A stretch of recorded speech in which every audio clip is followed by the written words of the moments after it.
السلام علیکم ورحمۃ اللہ وبرکاتہ۔ بسم اللہ الرحمن الرحیم،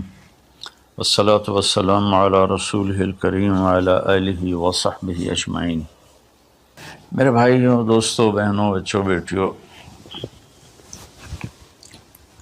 انسان آئیڈیل لائف چاہتا ہے،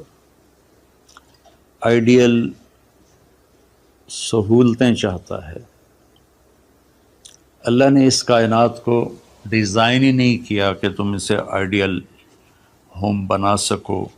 اسے آئیڈیل اس میں لائف گزار سکو۔ یہ امتحان کی جگہ ہے،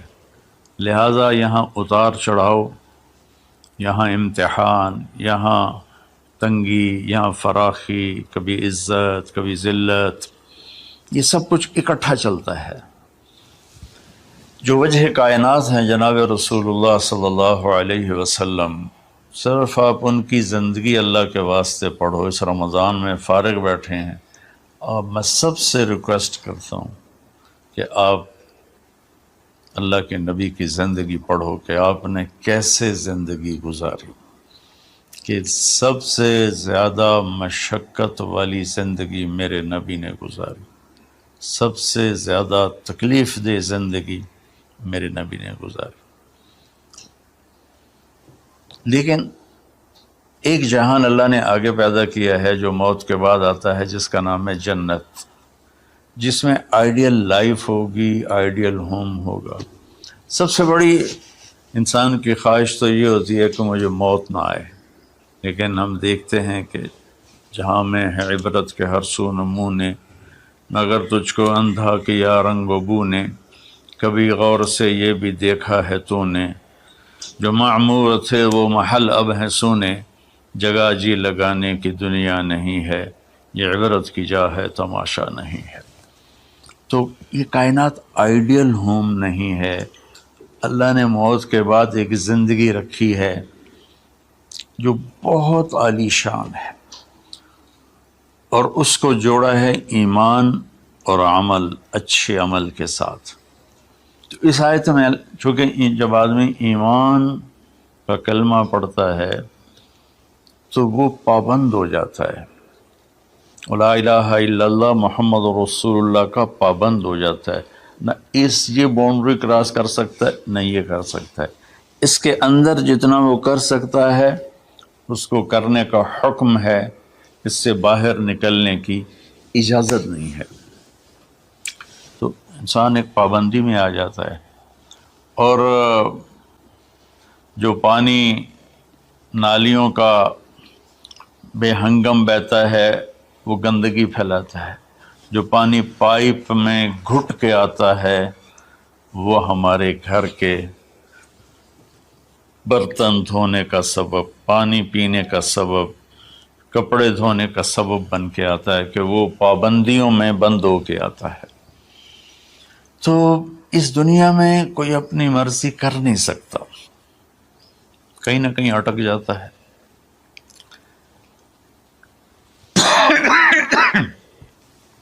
بنو امیہ میں ایک بادشاہ گزر آئے، یزید بن عبد الملک۔ تو ایک مشہور ہے کہ بادشاہوں کے بڑے رولے ہوتے ہیں، مصیبتیں ہوتی ہیں۔ تو ایک دن کہنے لگا، کون کہتا ہے کہ بادشاہ خوشی کا دن نہیں گزار سکتے؟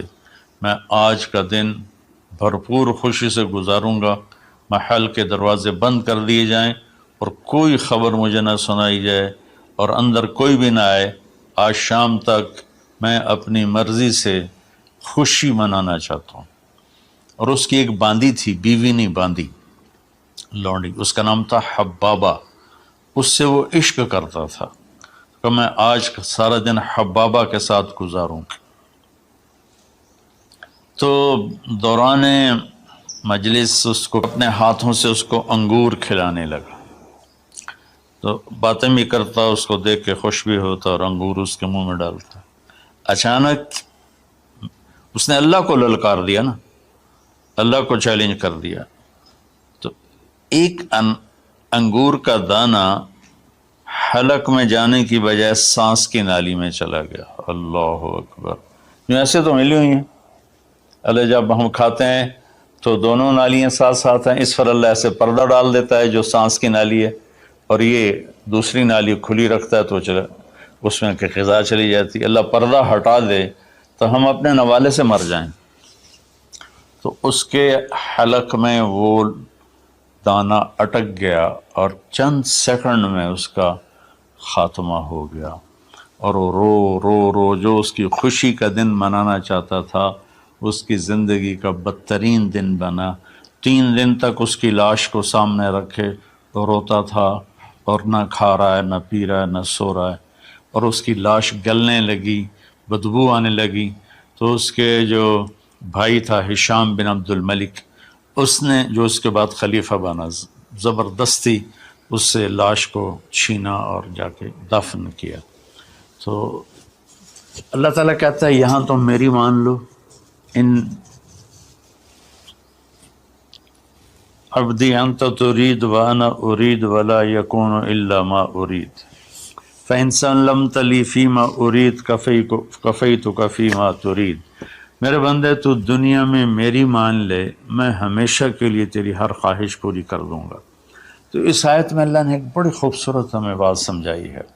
کہ میرے بندو، تم سونے کا چمچ لے کے پیدا ہو یا ایک تھر کے جھونپڑے میں پیدا ہو، موت نے تمہیں مٹا دینا ہے۔ تمہارے پاس 60-70 سال ہیں، 80 سال ہیں میکسیمم، پھر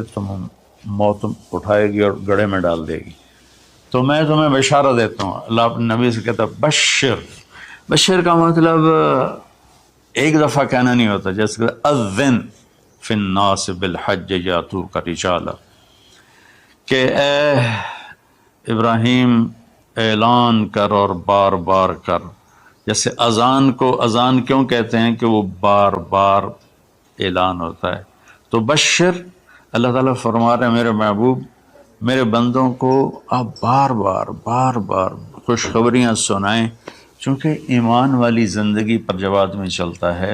اور اچھے عمل والی زندگی پر جب آدمی چلتا ہے تو اسے گھاٹیوں سے گزرنا پڑتا ہے، اسے ان گھاٹیوں سے گزرے بغیر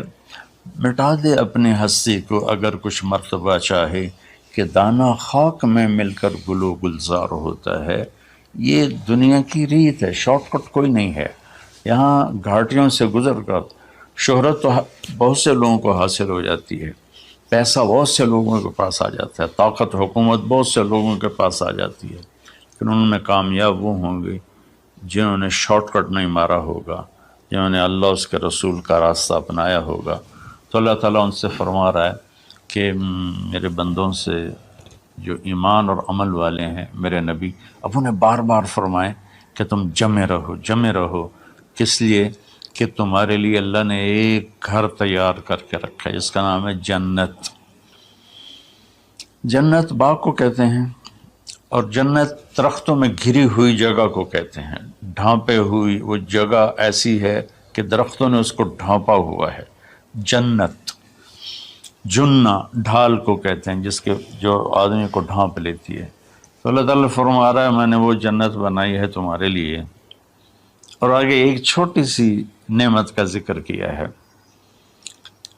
اچھا، اللہ نے جب سے دنیا کو بنایا ہے اسے ایک دفعہ محبت کی نظر سے نہیں دیکھا۔ ان اللہ لم ينظر الیہا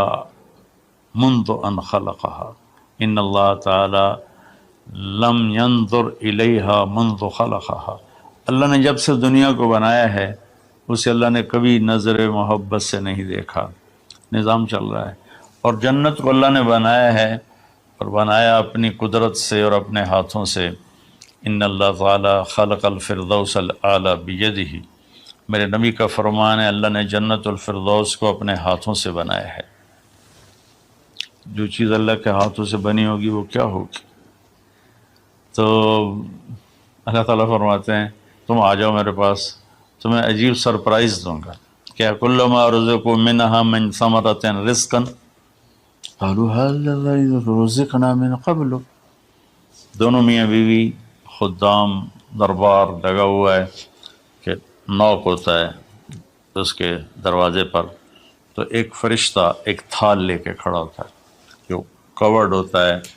ریشمی رومال سے، تو وہ کہتا ہے کہ مجھے اللہ نے بھیجا ہے تم جا کر اپنے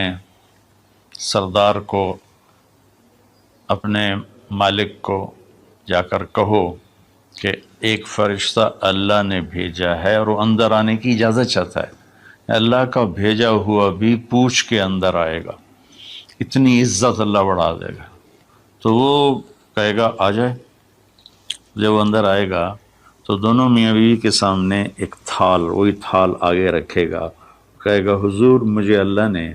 آپ کی خدمت میں یہ تحفہ دے کر بھیجا ہے کہ آپ اس سے مزہ لیں۔ تو جب ایسے اس کو رومال اٹھائے گا تو اس میں پھل ہوگا، وہ پھل اس کی جنت کے پھل کی تصویر ہوگا، مشابہ ہوگا۔ تو وہ کہے گا ھذا الذی رزقنا من قبل، ارے بھائی فرشتے یہ تو میرے رب نے پہلے ہی مجھے دیا ہوا ہے، تو اس میں کیا خاص چیز ہے جو اللہ پاک نے میری طرف اسے بھیجا ہے؟ تو وہ فرشتہ کہے گا میرے اللہ فرماتے ہیں کہ آپ ایک بائٹ لے لیں، ایک لقمہ لے لیں، آپ کو پتہ چلے گا کہ ہم نے آپ کے لیے کیا بھیجا ہے۔ اب میرے بھائی بہنوں غور سے سننا، انسان کھانے کا مزہ لیتا ہے، زندگی کا مزہ لیتا ہے، نعمتوں کا مزہ لیتا ہے، یہ چیزیں نہ ہوں تو مرنے کی تمنا کرتا ہے۔ تو کھانے کی بھی ایک لمٹ ہے، اس کے بعد آدمی کھا ہی نہیں سکتا، اور پینے کی بھی ایک لمٹ ہے، اس کے بعد آدمی پی نہیں سکتا ہے، اور وہاں کسی چیز کی کوئی لمٹ نہیں، اب 1000 برس کھاتے رہو، رب ذوالجلال کی قسم نہ پیٹ بھرے گا، نہ زبان کٹے گی، نہ داڑیں تھکیں گی، اور ہر لقمے کی لذت دوسرے سے زیادہ ہوگی۔ تو جب وہ اس کو اٹھا کر ایسے چکھیں گے نا، تو اگر اس کی جنت میں اللہ تعالیٰ نے 1,00,000 قسم کے پھل پیدا کیے ہیں، اس 1,00,000 کو جتنی زیرو سے مرضی ملٹیپلائی کرنا چاہو آپ کر لو، 1 کروڑ، 1 ارب، 1 خرب، آگے کوئی لفظ ہی کوئی نہیں۔ تو اس کی جنت میں جتنے پھل ہیں، جب وہ یوں ایک لقمہ لے گا، دیکھیں ہم لوگ چاٹ کھاتے ہیں تو سارے ذائقے مکس ہو کر ایک اور ذائقہ بن جاتا ہے، جب وہ ایک لقمہ لے گا تو اس ایک لقمے میں اس کی جنت کے جتنے پھل ہیں 1,00,000، 10,00,000، 10,00,000 پھلوں کا ذائقہ اس ایک لقمے میں اللہ اسے عطا فرمائے گا۔ تو جو وہ کہہ رہے تھے ھذا الذی رزقنا من قبل، یہ تو ہم نے پہلے بھی کھایا تھا، تو اب اللہ کی طرف سے جواب آئے گا وہ اتو بہ متشابہا، میرے بندے تجھے سرپرائز دینے کے لیے میں نے یہ کیا تھا، جیسے ہم اپنے دوستوں کو اچھا گفٹ دیتے ہیں تو ایک سرپرائز دیتے ہیں، تو اللہ تعالیٰ سرپرائز دے گا اتو بہ متشابہا، میرے بندے یہ تو نے پہلی دفعہ کھایا ہے، اس سے پہلے جو تم نے کھایا تھا وہ اس کی مشابہ تھا، یہ نہیں تھا، تو اچانک جب ایک ذائقہ بھی عجیب ملے اور شکل وہی ہو اور ذائقہ اور ہو، اس کی بھی لذت الگ ہے، تو اللہ تعالیٰ فرماتا ہے میرا بندہ کھا، اس کھانے میں کوئی وقت کی قید نہیں، مقدار کی قید نہیں، جتنا کھاتے جاؤ گے اللہ تمہیں کھلائے گا، پیشاب نہیں آئے گا، پخانہ نہیں آئے گا، پیٹ نہیں خراب ہوگا، آنتوں میں درد نہیں ہوگا، کسی جگہ یہ کھانا کچھ بھی نہیں تکلیف پہنچائے گا، اور یہاں ہمارا جو کھانے کا بچ جاتا ہے وہ پیشاب پخانے کی صورت میں نکلتا ہے، وہاں اللہ سارے کو ہضم کرا دے گا، ایک ڈکار آئے گا اور ہر شے ہضم ہو جائے گی، اور اس ڈکار کی خوشبو بھی دور تک پھیلے گی، اور وہاں مہک آئے گی مشک و عنبر کی۔ پھر آگے اللہ فرماتا ہے لہم فیہا ازواج مطہرہ، اور پھر ہم نے تمہارے لیے خوبصورت پاک پاکیزہ بیویوں کو تیار کیا ہے، جس میں تو تمہاری بیوی ان سب کی سر فہرست ہو کر ان کی سردار ہوگی، اور وہم فیہا خالدون، اور تم اس میں ہمیشہ ہمیشہ رہو گے، کبھی اس سے نہیں نکالے جاؤ گے، وہم فیہا خالدون، تم کبھی اس سے نہیں نکالے جاؤ گے، کیونکہ آدمی نعمتیں لیتا ہے تو پھر یہ خوف پیدا ہو جاتا ہے مر جاؤں گا، کہیں چھن نہ جائیں، کہیں زوال نہ آئے، وہاں اللہ ان دونوں چیزوں کو ہٹا دے گا۔ تو اس کی بنیاد کیا ہے؟ ایمان اور عمل۔ ایمان ہے لا الہ الا اللہ محمد الرسول اللہ، اور عمل ہے محمد الرسول اللہ صلی اللہ علیہ وسلم کی پاکیزہ زندگی، آپ کی زندگی کے تابع ہو کر چلنا، آپ کی ترتیب کو سامنے رکھ کر چلنا۔ جو مرد عورت اس پہ آ جائے گا، میرا رب ان کے لیے دنیا میں عافیت اور آخرت میں جنت کے دروازے کھول دے گا۔ اور اللہ تعالیٰ وہاں جب جنتی جنت میں چلے جائیں گے، جہنمی جہنم میں چلے جائیں گے، تو اللہ تعالیٰ کہے گا یا اہل النار، اے جہنم والو، کہیں گے لبیک ربنا و سعدیک، جی ہمارے رب۔ اللہ تعالیٰ فرمائیں گے کم لبثتم فی الارض عدد سنین، کتنا دن گزار کے آئے ہو؟ وہ کہیں گے یا اللہ یوما او بعض یوم فصل العادین، یا اللہ کو ایک آدھ دیہڑی گزاری ہے، یا آدھا دن یا پورا دن، باقی ہمیں تو یاد بھی نہیں۔ تو اللہ تعالیٰ فرمائیں گے بئس ما اتجرتم فی یوم او بعض یوم غضبی و سخطی و نار جہنم، تم نے میرے غصے کو تھوڑی سی زندگی میں خریدا، میری ناراضگی کو خریدا، اب تمہارے لیے آگ ہے، جاؤ۔ پھر اللہ جنت والوں سے کہے گا یا اہل الجنہ، اے جنت والو، وہ کہیں گے لبیک ربنا و سعدیک۔ تو اللہ تعالیٰ فرمائیں گے کم لبثتم فی الارض عدد سنین، تم بتاؤ تم کتنی زندگی گزار کے آئے ہو؟ وہ کہیں گے یومن و بعض یوم فصل العادین، یا اللہ کو دن آدھا دن ہی گزارا ہے۔ نوح علیہ السلام جیسے جنہوں نے 1400 سال 1450 سال کی زندگی گزاری، اور آدم علیہ السلام 1000 سال کی عمر پائی، یومن و بعض یوم، دن آدھا دن۔ تو اللہ تعالیٰ فرمائیں گے نعم ما اتجرتم فی یوم او بعض یوم، مبارک ہو، آپ لوگوں نے بہت اعلیٰ سودا کیا، رحمتی و کرامتی و جنتی، تم نے میری رحمت کو خریدا، تم نے میری مہمان نوازی کو خریدا، تم نے میری جنت کو خریدا، جاؤ مزے کرو، کلو واشربو، کھاؤ پیو، ہنی آ، مزے سے۔ مزے سے کیا مطلب؟ کہ اس کھانے پینے کے بعد کوئی تنگی نہیں، پوری جنت میں ایک ٹوائلٹ نہیں ہے، پوری جنت میں کوئی گٹر پائپ نہیں ہے، پوری جنت میں کوئی کچن نہیں ہے، پوری جنت میں کوئی واش روم نہیں ہے، پوری جنت میں کوئی واشنگ مشین نہیں ہے۔ سبحان اللہ، ان ساری گندگیوں سے پاک کر کے بھائی بہنوں اللہ نے ایک گھر بنایا ہے۔ تو میرے بھائی بہنوں چند دن کی زندگی ہے، آپس کی لڑائیاں چھوڑیں، آپس کے حسد بغض کو چھوڑیں، آپس کی رنجشیں ناراضگیاں چھوڑیں، وہ چاہے فرقہ واریت کی بنیاد پر ہیں، چاہے وہ سیاست کی بنیاد پر ہیں، چاہے خاندانی بنیاد پر ہیں۔ چند دن بعد آدمی مٹی کا ڈھیر بن کے پڑا ہوتا ہے، تو انسان کتنا ہی عروج پہ پہنچ جائے، اس کی آخری جو پہنچ ہے وہ چند مٹھی خاک کے سوا کچھ نہیں، چند مٹھی خاک کے سوا کچھ نہیں۔ اجل ہی نے چھوڑا نہ کسرا نہ دارا، اسی سے سکندر صفات بہارا، ہر ایک لے کے کیا کیا نہ حسرت سے زارا، پڑا رہ گیا سب یوں ہی ٹھاٹھ سارا، جگہ جی لگانے کی دنیا نہیں ہے، یہ عبرت کی جا ہے تماشا نہیں ہے۔ تو میرے بھائی بہنوں رمضان کا مبارک مہینہ ہے، میں اس میں اپنے آپ کو بھی اور آپ سب بہن بھائیوں بیٹے بیٹیوں کو مخاطب کر کے عرض کرتا ہوں کہ اب ہم دلوں کو صاف کریں، زبان کی حفاظت کریں، آپس میں لڑے ہوئے ہیں تو معاف کریں، عزت ذلت زندگی موت میرے اللہ کے ہاتھ میں ہے۔ اللہ ہمیں اپنے اور اپنے حبیب کی پاکیزہ زندگی پر چلنے کی توفیق نصیب فرمائے۔